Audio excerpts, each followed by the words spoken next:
I got called Cody Rigsby at Solid Core this morning. I don't know if you know who he is, but I looked him up. I looked back at the girl. I said,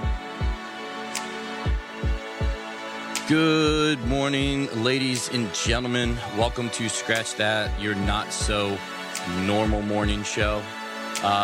We don't want to be a podcast. We miss the old school morning drive talk shows, and we're a concentrated version of that. But I am so excited to be here with my host, Will Unknown, brother. It is so good to see you today, man. We got Big Friday energy on a Friday, and I absolutely love it. I'm in one of our favorite cities today, doing this live with you, man, and I'm excited to dive in, brother. How are you doing, man? I'm good, and I want to know, too, like, you're a real one if you know in the city you grew up, the radio station, and then what it was called. For me, 104.7 WNOK. It was a dude that I went to high school with, dad, that was, like, doing the radio talk morning show, and he was hilarious, and he came to school one day, and everybody was like, your dad has the best, like, you know, when I grow up, I want to be like your dad situation. But what was your radio station and what was it called? Man, I had two that I really listened to. Elliot in the Morning on DC 101 and Kane in the Morning, or Kane Morning Show on Hot 99.5, both DC tunings. And yeah, dude, that's what I grew up on. Elliot was definitely, I think, more wired like me, the slapstick, grab ass kind of morning guy. He always had this thing that, you know, when people would ask him they call in the morning, how you doing? He would just hang up on them because he hates that small talk. You know what I mean? He was just like, nah, I just want to dive into it, man. But he had these weird phrases like, do what? Like, he was just one of those guys, man, where it's like, true story. Like, he's one of those guys who probably should have been on TV or been on film. He had the most captivating radio morning personality that's like at 5:15 in the morning when you're like starting your drive into work in DC, because that's when you had to leave to get anywhere. It was just one of those things, man. I don't know how he did it so early in the morning. But well, you make a great point. You said he should have been on TV. What, you know me? Should I be on reality TV? Yes, I think so. I think you could hold it down. I really do. I think you could definitely hold down a reality TV show. I think Love is Blind could be your thing. I think being single, 30, heading into my 31 year, I'm just kind of like, I feel like it might be made for me, and I've been holding out. I think so. What would you do if you had to be on one? What would it be for you? I feel like dating just because, it's applicable to where I'm at. They usually kind of like paint characters for shows, and like, for me, I think I could just be myself and people would probably find it hilarious, because I always say whether people are laughing at you or with you, as long as they're laughing, they're going to click. I couldn't agree more. And you got that thing, man. You got an it thing to you for sure, dude. Like, you got a captivating personality. You're not an ugly dude. I mean that. I got called Cody Rigsby at Solid Core this morning. I don't know if you know who he is, but I looked him up. I looked back at the girl. I said, if you feel that way, what's your number? See, you don't need an app, bro. You just got your swag bag on lock. So, but yeah, man. No, I love that we're doing this, man. I love Miami. Like I said, dude, this background isn't a virtual background. It is just, it's amazing. It's probably 75 sunny. I'm under an umbrella right now doing this thing. And, I know you love Miami, brother. So, share a little bit with me. I've been down here a few times. I've done everything from South Beach and Lowe's and Eden Rock to, now I'm staying up in Surfside. Do you know where Surfside is by any chance? Is it a little north of town? It is, yeah. So it's up on 92nd. So there's a huge area like Bell Harbor and Surfside. It's beautiful. It's like the Chevy Chase of DC, man. Like, you're just surrounded by like Saks and Fendi and Cartier and, Dolce & Gabbana and all that stuff. Like, it is a really, really nice part of town. It's a quieter part of town. So, yeah, I would say stuff picks up around like 75th, 79th Street and goes all the way down to, South Beach. But it's definitely quiet. It's more family friendly. Like, I like that I can drive down into the city and drive down to South Beach and get what I need out of that. But then I come and it's almost in a weird way. It's like a retreat up here.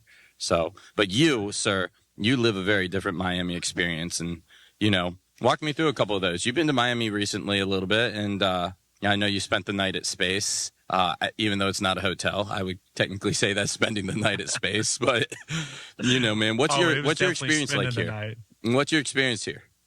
Yeah, we talked on the last podcast about how trying to be the best, I try and learn from a lot of people. So when I was there, I hit up Brickell, South Beach. Miami's got obviously some of the best DJs in the world, but even your local talent, right? I think I went to a place called Rosa Sky that's like a rooftop bar. There was a dude there. There's probably 2 or 3 DJs that are like John Summit before John Summit that I've started following on social media and will talk to that were unbelievable. And it goes back to our point, like, I just saw Miami as a situation where like I'm not going to sleep, not from like I'm going to be out partying all the time, but a lot of them don't play till late at night, and they're the best DJs in the world. So for me, it was like I went down there for like 3 days. I hit Space. I saw my guy James Hype, probably best in the world, and then just a couple other local DJs. And I love Miami. It's energetic. It's vibrant. The music is right. And for what we're talking about, scratch that. I mean, it's some of the best in the game there. Yeah, man. And Miami is a loud city. And I don't okay, yeah, in volume, but I'm talking about like personality and self-expression. Like, yeah, I hadn't really thought about it until the other night. I was at dinner with a friend, and he was telling me just obviously the culture that trickles over here. It's a very Latin culture, and that Latin culture it's a loud culture. I've spent enough time in Mexico as well, and Puerto Rico and some other places where the lifestyle is loud, the dress is loud, the personality is loud, the cars are loud. Like, it's loud, man. It's a loud city. Would you agree with that? Or how about this? Out of the cities you've been to, because you've been all over the United States, where would you put Miami in that perspective of being a loud town? Well, yeah, I mean, if you saw the whole recent posts about Ultra, I mean, there were some residents really upset that people were playing music on the streets at, past curfew hours. I would say it's up there, but that's what you get with a music city. I mean, Nashville's different. It doesn't go with late into the night because it's more country heavy.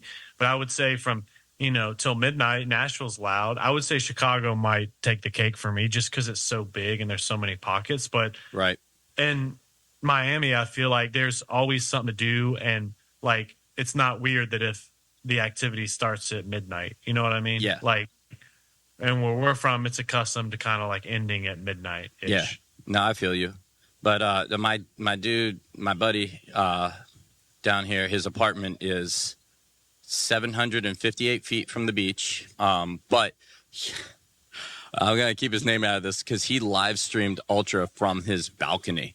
That's his view. Yeah. I got to send you that video he texted me. But literally, like, everything from the drone show to the fireworks, everything. He had the best seat to Ultra to see and hear everything. It was perfect. Like, he had told me about it, but then he sent me a video after it happened, and I was blown away. I was like, dude, next time I'm coming down and I'm going to Ultra, but I'm going to Ultra from your balcony because it's the best seats in the house. It overlooks the whole thing. It is incredible, but loud, though. Like, you are... I mean this in all due respect, brother. I love you, man. But you're a token white boy. You went to USC. You played golf. Like, you live in Charlotte. You're from Columbia. Like, that is a different culture than the culture that's in this town, man. And when I mean loud, I'm talking about, like, expressive loud, not music loud. Like, what's your experience when you come down here? Like, obviously, I know you get loud. You're a DJ. Like, you get loud as in, like, volume level. And, you got a good personality, a big personality, too. But, like, when you come down here, man, does it feel like you're in like a different country a little bit, or what's your vibe when you come down here? A little bit, but I also spent a whole year traveling to every country in South America and Central America almost. There's a couple that I didn't go to, but I am from like South Carolina and live in Charlotte, but I also feel like I don't know how to say this, but like I like Miami because there's so many different like cultures. And I used to live in Houston, which is the most diverse city in America and the third largest. Yeah. Or fourth largest. And so for me, it's like, I love that because that goes back to our original first podcast about how do we learn? We learn from other people that maybe don't think the same way or didn't grow up the same way. Oh, that's so and good. So when I come to Miami, I think about growth because I think there's people there that didn't grow up in Columbia, South Carolina, and that's okay. Like I have the mindset that I will take that as like I love to learn from it and stuff like Yeah, that. So absolutely. And I think the I never beautiful get too worried about it. I mean, I might be wearing, I might be wearing Vineyard Vine, but that's somebody else's fault if they look at me. right, but that's the beautiful thing about cities like Miami that are very heavy music influential towns, in that music really brings people together. It doesn't matter where you're from, because like for Ultra, for example, that brings people from not just all over the United States, that brings in people from all over the world to have that experience. So that is a melting pot of culture coming in, and you see it with the flags that are flown, the signs that are up, the different pole characters that people are putting up as well at these festivals. And I think that that's a beautiful thing, not just about like the festival itself, because there's a lot of them in the United States and around the world, but I think it really shows how EDM specifically brings those types of people together, because, like, look, people across the world aren't listening to American country. Yes, they are to a degree, but it nowhere near the level of EDM. I would say hip hop can also border that. I've been in other All right, countries. well, let me tell you two discussions, not arguments, even though hit me with some facts, Will. Hit me with some facts, brother. Yeah, so in 2009 or 2011, when I was a freshman at Carolina, one of my teammates came up to me and said, LeBron James in 2011 is more well-known globally than Messi. And I said, that's a damn lie. I said, you're going global versus national. Yes, of course people know LeBron James in Europe. And so the same is true with EDM music. When people say Morgan Wallen is way bigger than electronic music, I say, well, go look and see how many Calvin Harris followers he's got on Spotify. It's global versus national. That's one of the things I love about Miami, is that it's national. Like soccer was in America, and like Morgan Wallen is here. It's pretty restrained to like our limit in America, and the world is so much bigger than that, which is why I love Miami, because it's really bigger than America in some ways. No, I agree. And yes, EDM is an international scene right now. But I'd also say, like, that's why I truly believe being a true open format DJ. And look, I got some slipping in the open format world. Like, there are some genres that I just don't do great at, but I still play them and I work them in. But by being a true open format DJ is so important, because it gets you opportunity outside of your little bubble in which you're in. You know what I mean? Like, Charlotte's definitely got like some music preferences. It's not one genre, but there are a few genres that hit really heavy when you're DJing in Charlotte. And yes, the venue does. Speaking of genres, because you're hitting all over genres. So you and I want to produce our first original song this year, and I don't think people understand how many different genres of EDM there are. There's tech house. There's many. Big room. There's dubstep. There's tropical house. We could go on and on. Right. What song? Because you and I are brainstorming. What do you think? You know me, I'm a bass head, but we're not going to put out something super wobbly. What do you think we're going to put out? Tropical house? Tech house? Man, that's a really good question. And yeah, dude, we've done a ton of edits together, but we've never done like an OG track together in full length. And I honestly, I don't know. House, like just straight down the middle. House. Give the people a flavor. Would it be like Calvin Harris? Would it be like Summit? I'm thinking Duke Dumont, something like that. Duke Dumont, Rufus Del Sol style. It's got the opportunity to let a vocalist really do their thing and let that be the focal piece of when the lyrics are in. But I want something that is still pretty agnostic in the up-tempo world, where it's going to be able to resonate with people that are like my dad's age, because he listens to that type of stuff if it's not too hard in the paint. Stuff that like I know, my cousins in college will listen to, stuff that I'll listen to and you'll listen to. And I know it's such a hard reach, and it's so hard to make something that captures such a large presence. But yeah, when you start getting into those niche areas of EDM up-tempo, you really start to, in my personal opinion, isolate your audience. And there's nothing wrong with that, because like you said, you're a bass head. I don't listen to a lot of bass anymore. Like, I started on Skrillex when it came, I guess, to the EDM world, but I'm not a big dub guy anymore. I still listen to it some, and there's some great dub edits, but I don't know, man. What are your thoughts? What would you do with it? If you had the opportunity to write yourself your golden ticket for your original track, what would you do?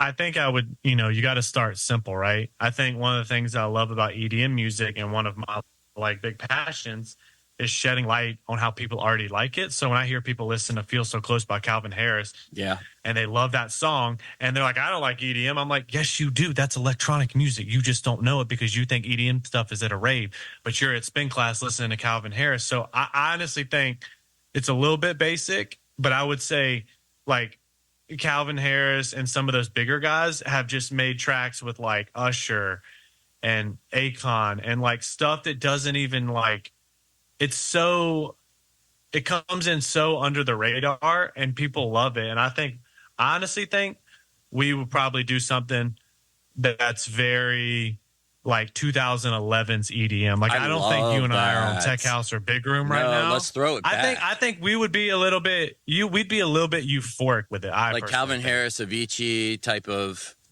Yeah. When you think, like, I think of like Feel So Close by Calvin Harris. Like, I don't really listen to that song anymore, but if you think about it, that thing hit back in the day. Right. And if you and I are thinking about the same person that we're thinking about to lay on this track for us, like, you got to think he's got Avicii written all over him, just with the vocal ability, the guitar playing ability. Like, I'm just thinking, like, we could take something with some real natural instrumentation and vocals and turn it into something with doing the right production on the back end of it.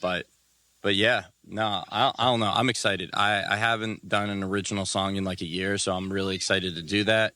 I was just thinking last night when I was getting ready for bed, it's like, man, I got all this music that I've made and I got to release it still. I've been like holding it for a rainy day, and I'm like, dude, I just got to release this stuff, damn it. Like, I got to get it out. And Hannah always bugs me about it. She's like, dude, you got so much unreleased music. Like, why aren't you dropping it? And I'm like, I've just been waiting. She's like, what are you waiting for? And I'm like, I don't know, man. I got to get on it. But that's what leads me to, something that we were talking about even pre-show this morning is, what do you do with your music? How do you get it out there? How do you promote it? How do you market it, man? And so, like, I know you're more knowledgeable on this than I am because you're a Spotify guy. Like, you're all over surfing new stuff and building great playlists, dude. Like, what do you do pre-track release? Like, what's the recipe to make this thing successful? I think it really starts on social media. I mean, I'm noticing like Benson Boone, for example, released a song in January that has 500 million plays, and it was already just released in January. But if you go back and look on his TikTok and Instagram, I mean, he must have done 20 teasers on it. And like, people in the comments are like, just release the damn song. Like, they're almost like to the point where like they want it so bad, but they don't have it. And so I think you've got to use social media. I mean, Bailey Zimmerman in country music, he's now the #1 opener for Morgan Wallen. Like John Summit's post. I think it was, did you see that? His post from like yesterday or the day before? I think he was in his home studio making something. He was like debating on dropping this or not. Maybe I'll hit it soon or something like that. Did you see that post? Yeah, and that's what's brilliant. I guess that's the way you got to be because it really draws attention.